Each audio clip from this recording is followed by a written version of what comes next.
Hello everyone, welcome back. It has been a while. It's been a few months since my last vlog. I have many good reasons for that. At least a couple. I have some good reasons for that. We'll get into those in a minute, but for this vlog, I am actually playing 2-5 at Wynn. These hands were recorded on March 25th, 2023, so it was a few months ago. It was before the World Series started.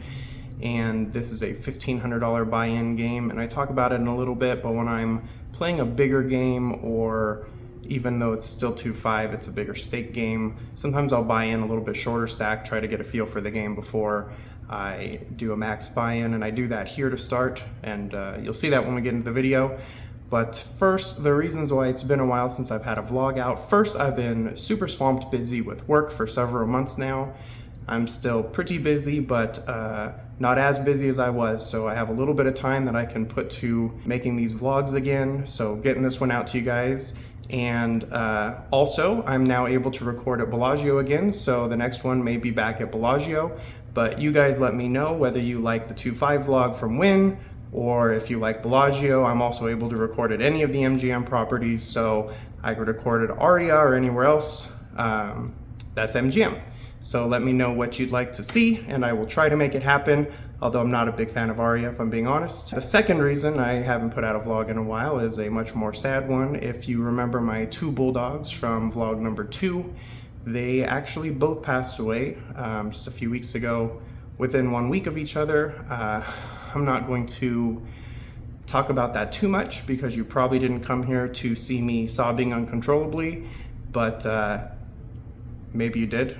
Hopefully not. If so, you'll have to listen to me whine and cry about poker hands as opposed to my dogs. But obviously, I'm very sad around here, heartbroken, completely devastated. They were both at the vet a week before and were completely healthy, and unrelated reasons I'm not going to get into, but we've been very sad about that. But this vlog isn't supposed to be a super bummer, so we will get into the hands. These are 2-5 at Wynn from March, and my next vlog hopefully will be much sooner, and probably at one of the MGM properties, and probably Bellagio.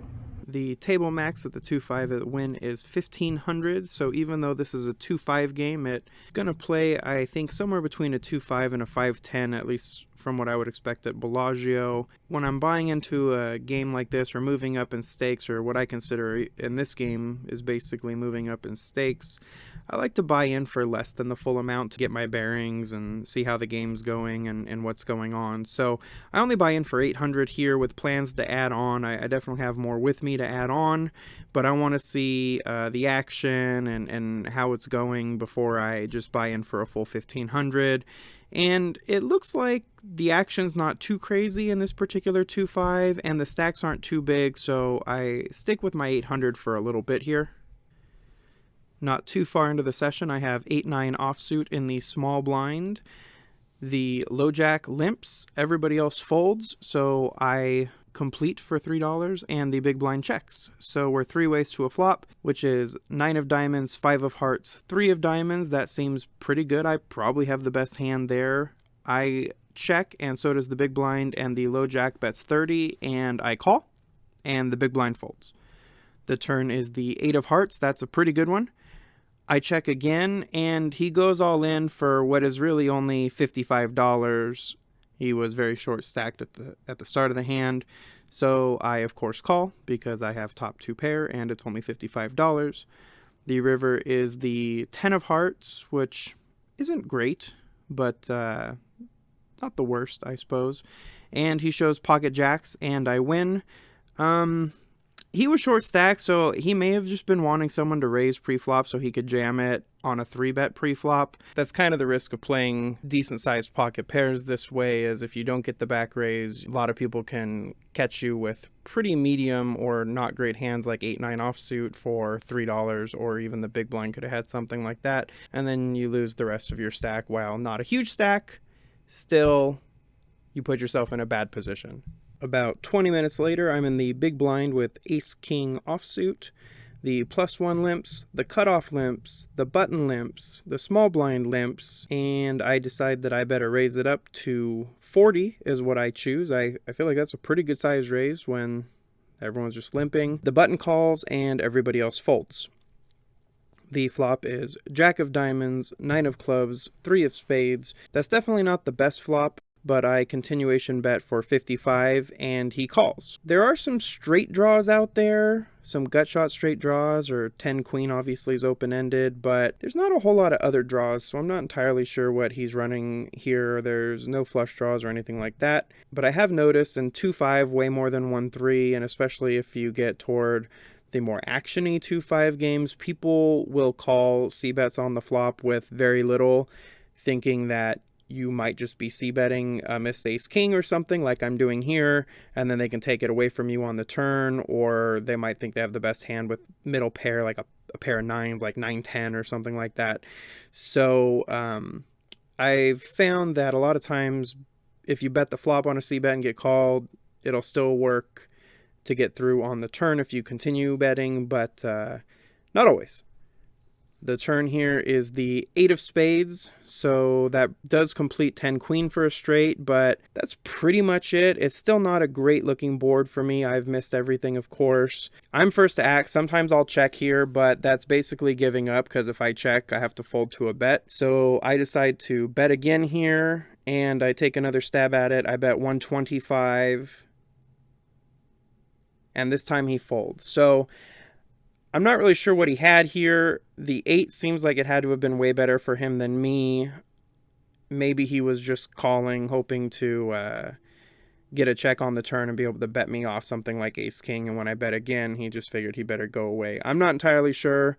He could have had something like queen-king, I guess, and wanted to peel one with 2 overs and a gut shot, and when he missed, he gave it up. But not sure. It goes to show that sometimes it takes more than one c-bet to get it through when you miss. A little bit later, nothing too crazy happening. Still down a little bit, but nothing too major. I am in the cutoff with 10 Jack of Spades. The +1 limps. The +2 raises to 25. I like 10 Jack suited, so I call. The button calls, and the +1 calls. So we are 4 ways to a flop, which is 6 of diamonds, 7 of diamonds, 9 of clubs. That's not the worst. I have a gut shot and 2 overs, but the board is obviously very connected, and there's a diamond draw out there. It checks to the button, who bets 50, and only I call. I think it's worth peeling one here with 2 overs, but it's not the best. The turn is the 10 of clubs, giving me top pair, but of course now there's a 4 straight on the board with an 8. And now there's 2 clubs and 2 diamonds. I check, and he checks back. The river is the Queen of Clubs. That's a pretty bad card, I would say. Now there's 3 clubs out there, although unless he was just bluffing the flop with clubs, he probably didn't hit clubs. The straight was already there if he had an 8. I check, hoping he doesn't have a queen, and he bet 75. I think you can probably fold here, but it feels pretty weak and pretty bluffy to me. I'm thinking unless you had a straight, you probably wouldn't be betting here unless you had a flush. You're probably not betting a random 1 pair or 2 pair hand for value here. So I think about it for a while, and I end up making the call. He shows queen 9 for a river 2 pair, and he values me a bit here. It just seemed really strange to me, the way the hand played. It didn't feel like he made a straight, because if he had a straight on the turn, I think you have to bet it with 2 diamonds and 2 clubs on the board. So I didn't put him on the straight on the turn after he checks back. And then when the river's the Queen of Clubs, it's hard to put him on clubs because of the way the hand was played. And unless he had some random hand like Queen 9, that hand, I guess you could bet a 2 pair for value there. You have the top pair that you just rivered. But it just felt like a weird spot to be betting, because I didn't put him on a straight or a flush. And if he doesn't have either of those hands, it feels like a bet is probably a bluff. And that's the reason I called. But I lose this one, and I don't think the call is actually terrible based on my reasoning, but obviously in hindsight, I'm behind here. After that hand, I add on 300 more, so I'm in for 1100 total. And a little bit later, I have Queen King offsuit in the +2 position. I raise to 20 and only the big blind calls. The flop is Ace 4 9 with the Ace and 9 being clubs. He checks to me and I bet $25. I can definitely rep an ace here, and he calls. The turn is the 5 of hearts. That shouldn't change anything. He checks to me again. I once again decide to bet a second time, so I bet 60, and he calls again. So now I'm thinking he probably has an ace because there's an ace on the board and he called 2 bets. Either that or he's on a club draw. There really aren't any other draws out on that flop, so I'm putting him on essentially an ace or a club draw. The river is the 5 of clubs, which now makes him get there if he was on a club draw, and I'm behind if I have an ace. So I think I'm probably just going to lose this hand. He checks to me, and I don't think there's any benefit of betting here. He called a flop bet, he called a turn bet, and if he was on a club draw, he got there, and if he had an ace, he already had me beat. I have king high, so I just give up on this one, and I check back, and he shows Jack 9 offsuit. So sometimes people will be sticky with second pair, and they'll call 2 bets, flop and a turn bet when an ace is out there. That's actually a really good sign for your game. You just obviously have to turn your bluff frequency down. If people are calling flops and turn bets with second or third pair, you just have to not bluff at those people. But I didn't know that at the time, and so I lose this hand. Here I'm in the +1 with ace jack of spades. I raise to 20, the cutoff calls, and the big blind calls. The flop is ace 9 6 rainbow. That seems pretty good for the old ace jack. The big blind checks. I bet 35, the cutoff calls, and the big blind folds. There's only one draw out there, being 7-8 for a straight. There's no other draws. The turn is the 10 of clubs, which brings in a lot more draws, and 7-8 obviously gets there.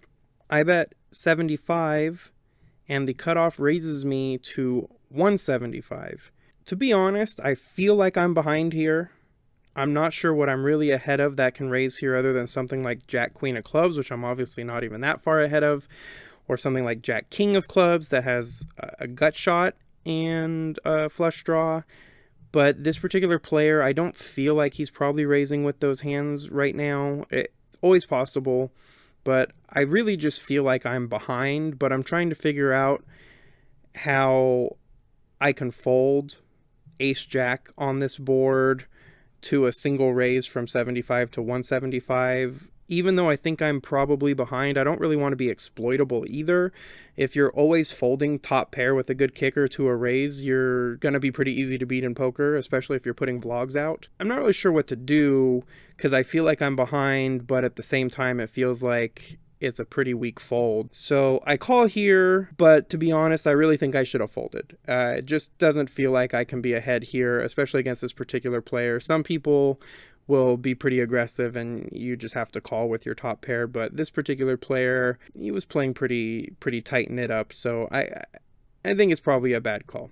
The river is the jack of diamonds. That's a good river. I check, but I'm planning to call a bet. I really don't know what this guy has. I don't know if he flopped a set, or if he has a better 2 pair than me on the flop, or if he made a straight. So even though I hit top 2 on the river, I still don't know exactly where I'm at, and I don't want to lead at it and then have him make a huge raise on it and I have to call it. Most of the time I'm going to probably bet this river when I hit top 2, but I just didn't feel like my hand was the best on the turn, and so there's only a few hands that I'm beating on the river. Things like 6-9, ace-9, 9-10, things like that. So after I check, he checks behind, and I show ace-jack, and it's good, and he disgustingly shows ace-9 and is pissed off that he lost. But a couple things. You probably shouldn't be calling ace-9 offsuit for a raise because it's one of the worst aces, really. I mean, ace-7, I guess, is worse, but you can't make a straight with it, and your kicker's not going to be good, so unless you flop, I don't know, ace-9, you're probably not going to hit it. I mean, maybe you call ace-9 suited to get a little value that way. But anyway, he calls a raise with ace-9, he flops top 2. I get very lucky. By hitting a jack, I'm really drawing to 3 outs. And my intuition was correct. I was very behind on the turn. I just didn't know exactly how. And then I don't even get value when I hit my card on the river. So played this one badly all the way around, I think, but get bailed out and win even though I played it bad. Let me know what you think about folding a hand like ace-jack on the board on the turn to the raise when you feel like you're behind, but you also don't want to be exploitable and you have a pretty good hand. Do you think you're supposed to call that raise for 100, or do you think you're supposed to let it go because you think you're beat? I think generally you're probably supposed to let it go because you think you're beat, but again, like I said, I'm kind of weighing in a little bit of exploitability, especially since I'm putting out videos, and surprisingly, sometimes people actually recognize me out there. So let me know what you think. Here I'm in the small blind with pocket aces. That one's a pretty good one to start with. And I do have a new phone here, so I'm messing with angles. So this angle is probably a little different than the earlier ones, but I think it ended up being better. My next video will probably also have me messing around with the new phone and angles, so hopefully it's not too terrible. But the +2 raises to 15. The low jack calls. I 3-bet to 70, and the +2 calls, and the low jack folds. So we're heads up. The flop is 2, 3, 9, all hearts. My aces are not hearts. Neither one of them. Both of them are hearts. We'd probably have a different issue, but I was hoping one of them would be, but no. So I'm probably ahead right now, but obviously I don't really want to let someone draw cheaply to a heart. So I bet 125. The pot's already got something like 170 in it. And he folds, so I will take it. Here I have ace-jack of clubs on the button. The +1 player limps. The hijack raises to 25. I call. The big blind calls, and the +1 calls. The flop is ace, 8, 9, rainbow, and if we've learned anything from this vlog, it's that nobody would call a raise with ace 9 or ace 8. So ace-jack seems like it's probably good here. It gets checked to the hijack, who bets 65. I call, the big blind calls, and the +1 calls. So apparently everybody loves that flop. That's a little bit scary. The turn is the 2 of clubs, which is a pretty great card for me.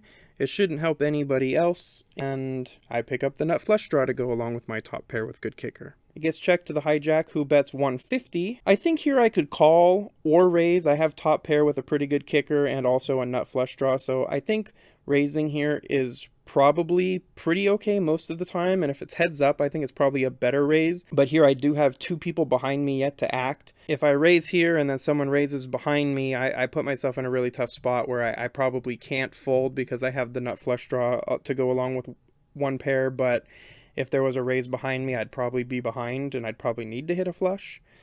So I just call. The big blind folds and the +2 also folds, so we do end up heads up. The river is the 8 of spades, which gives me 2 pair with a jack kicker, which still seems pretty good. Of course, if he had some random hand like ace 8, he made a full house.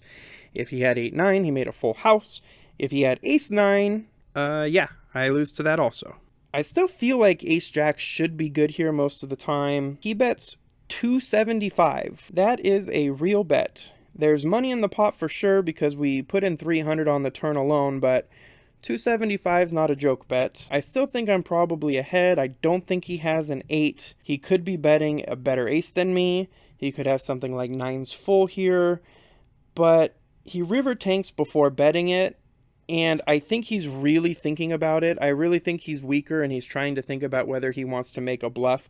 Obviously, a lot of times people will think for a long time when they have the nuts. They're trying to figure out what they can get out of you, and it doesn't mean that they're actually weak. But just my read on this player is that he's tanking for a really long time on the river because he's trying to think if he wants to take a bluff at it or not. I really just think ace-jack is the best hand. I think for a while I call, and he shows Queen 10 offsuit for a gut shot straight draw the whole way, and just lots and lots of heart and bluff bets. So I win a really nice hand here by playing my ace-jack. This time I felt a lot better about calling with my ace-jack. Just my read on the player, my gut intuition made me feel like I was ahead even though the bets were bigger. than the prior time I had ace jack. Almost the same kind of board also, so it really is just sometimes playing what your gut tells you. I think a lot of times your subconscious reads things that you don't, although here I specifically saw him tanking before making his river bluff bet, and to me, just the way he did it, I just felt like it was weak. I didn't think it was a tank of strength. I thought it was a last Hail Mary effort of bluffing at this pot, and so I call, and I win a pretty nice pot. Here I'm in the small blind with 3-4 of spades. The +1 raises to 25, the cutoff calls, and it's a pretty loose call, but I do like suited connectors, and if I don't smash a flop, I will just get rid of this hand, so I do call. The flop is 2 of spades, 5 of spades, 4 of clubs. So without actually just flopping a straight flush or a flush flush or some random quad 3s or 4s, it's about as good as you could hope for, really. I'm open-ended straight flush draw with a pair. I check. The +1 player bets 45. The cutoff folds. And I just call here. I think you could raise the flop, but I have so many outs and I've crushed this board so hard. I'm okay raising on a turn even if I miss because I still will have the world. So I'm okay playing a bigger pot here. She has a pretty decent stack also, so this is the kind of hand that if I'm going to put my money in on a draw, I'm more than happy to do it. So I just call. The turn does not help. It's the 8 of diamonds. I check again. She bets 160, and now I do raise to 375, which I think is a pretty good raise here. If she calls, then obviously I have to hit a river, or I'm probably check folding, although I could take another bluff at it. Any kind of hand that she could have raising in the +1 probably missed this board pretty badly. This particular player was pretty tight. If she has an overpair, which I think is her most likely hand, you can't love this board.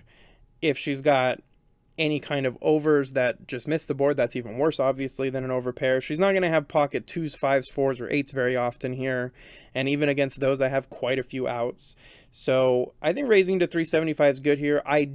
I'm happy to take the pot down because it's already a decent-sized pot, and if she calls, I still have just a million draws. She thinks for not too long and folds. I win this one. I think I played this one fine. I would be fine calling. If she would have jammed on the turn, I'm not folding. I'm just never folding this. I have one pair. I'm open-ended straight flush draw. Never folding on this board. She can almost never have more than one pair. Even if she has aces here, I just have so many outs. So I'm happy either way it goes, but I take this one down, and that was a pretty great flop. For this one, I have pocket queens on the button. The low jack raises to 20. I raise to 65, and then the low jack 4 bets to 195. The low jack had been playing pretty tight. He had not been crazy. He was not the one who put the bluff on. I haven't seen this guy do anything crazy. I think queens are too good to fold here, so I do call. I don't 5-bet or shove. I think that's overplaying queens. It's true that especially in a bigger game, someone could be playing 9s, 10s, jacks this way, ace, king, things like that. He could also just be bluffing. Someone did that to me the other night. When I had kings, it did not work out well for them, but it's always a possibility. This guy had just been playing pretty tight. So if it was someone who'd been playing super aggro, maybe they get a re-raise out of me with queens, but not here. The flop is ace of clubs, 3 of clubs, 2 of spades, so that's a pretty terrible board. He's first to act, and he leads for 115. That could be a weak c-bet with something like jacks or even kings to see if I like the ace. But I think more likely than not, it's a value bet with an ace that he doesn't want to bet too high so that he can get a call. I really don't know. I don't get a good feeling about the hand. Like I said, this particular player had not been doing anything too crazy. So even though they're queens and even though I have 195 in there, when the flop is an ace and he continuation bets it, I think you just have to let it go here unless you have a really good read on the player, which I didn't, and my read would have leaned toward him having it as opposed to him bluffing it, so I let this one go. Alright, this is the last hand of this vlog. I am in the hijack with 10-jack offsuit. There's a button straddle. It folds to me. I raise to 30. the small blind, and the big blind call. The flop is 6 of hearts, 6 of diamonds, 4 of spades. Obviously, that's not a great flop for me, but that's probably not a great flop for them either. They check to me, I bet 40, the small blind folds, and the big blind calls. The turn is the 2 of hearts. I probably should bet it again, but we both check. The river is the 2 of spades, so there's really nothing there for me. I doubt he has a 4 or a 6 or a 2. I obviously don't have those either. I'm hoping he doesn't have an ace because I want to represent an ace. So I bet 115, trying to represent to pair with the ace, and he folds. So I win this one, and I don't know if Jack High would have been able to take this without the bet, but maybe. Either way, I take this one down, and I think Ace High probably calls me, so it's probably a good thing that he probably didn't have that. The outcome of this session was a win of $888, so not too bad. Happy with a win anytime. This session was sort of short by my standards, but it makes it a more palatable vlog length, I suppose. This is just one session of the win, but you can see that even though this one wasn't particularly crazy, the hands still get pretty big. On flop and turn bets, a lot bigger than you typically would see from a Bellagio 2-5 game. I do like the Bellagio 2-5 game, but I like playing the bigger game also, so please let me know in the comments whether you like seeing some of the bigger game like Wynn, or whether you're happy seeing me stick it out at Bellagio. As always, thanks for watching. Please like and subscribe and comment. I always like to talk to everybody. If you ever see me out there, it's during the World Series right now. Most of the time I'll probably be playing Bellagio. I don't think Wynn lets you call in for the World Series, and Bellagio lets you call in for 2 hours. So you might see me at Bellagio playing 2-5. If so, come say hello. And yeah, as always, thanks for watching, and hopefully we'll see you next time.